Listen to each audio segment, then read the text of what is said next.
2026 சட்டமன்ற தேர்தலுக்கான அறிவிப்பு இன்னும் சில நாட்களில் வெளிவர உள்ளது. இந்த நிலையில் தேர்தல் நடத்துவதற்கான அனைத்து முன்னேற்பாடு பணிகளையும் தேர்தல் ஆணையம் முழுவீச்சில் செய்து வருகிறது.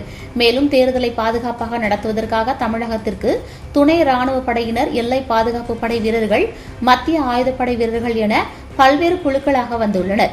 இவர்கள் தமிழகம் முழுவதும் மாவட்டம் வாரியாக பிரித்து அனுப்பப்பட்டு பாதுகாப்பு பணியில் ஈடுபட்டு வருகின்றனர்.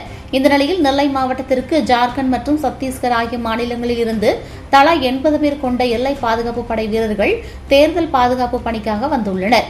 இதில் நெல்லை மாநகர பகுதிக்கு வருகை தந்துள்ள சத்தீஸ்கர் மாநிலத்தைச் சேர்ந்த எல்லை பாதுகாப்பு படை வீரர்கள், உள்ளூர் போலீசார் மற்றும் விருதுநகர் மாவட்டம் ராஜபாளையத்திலிருந்து வந்துள்ள பட்டாலியன் காவல்துறையினர் ஆகியோர் இணைந்து கைகளில் துப்பாக்கி ஏந்தியவாறு மாநகரில் உள்ள முக்கிய பகுதிகளில் வாகன சோதனையில் ஈடுபட்டனர். நெல்லை சந்திப்பிலிருந்து டவுன் செல்லும் பகுதியில் சாப்டர் பள்ளி அருகில் பொதுமக்களின் வாகனங்களை சோதனை செய்தனர். கார்களை நிறுத்தி கார்களின் உள்பகுதி மற்றும் காரின் பின்பகுதி ஆகியவற்றை ஏதேனும் பணம், பொருட்கள் கொண்டு செல்லப்படுகிறதா என சோதனை மேற்கொண்டனர். இதேபோன்று மாநகரத்தில் பாளையங்கோட்டை, மேலப்பாளையம், கேடிசி நகர் உள்ளிட்ட பல்வேறு பகுதிகளிலும் தேர்தலை முன்னிட்டு எல்லை பாதுகாப்பு படை வீரர்கள் மற்றும் உள்ளூர் போலீசார் தீவிர சோதனை மேற்கொண்டனர்.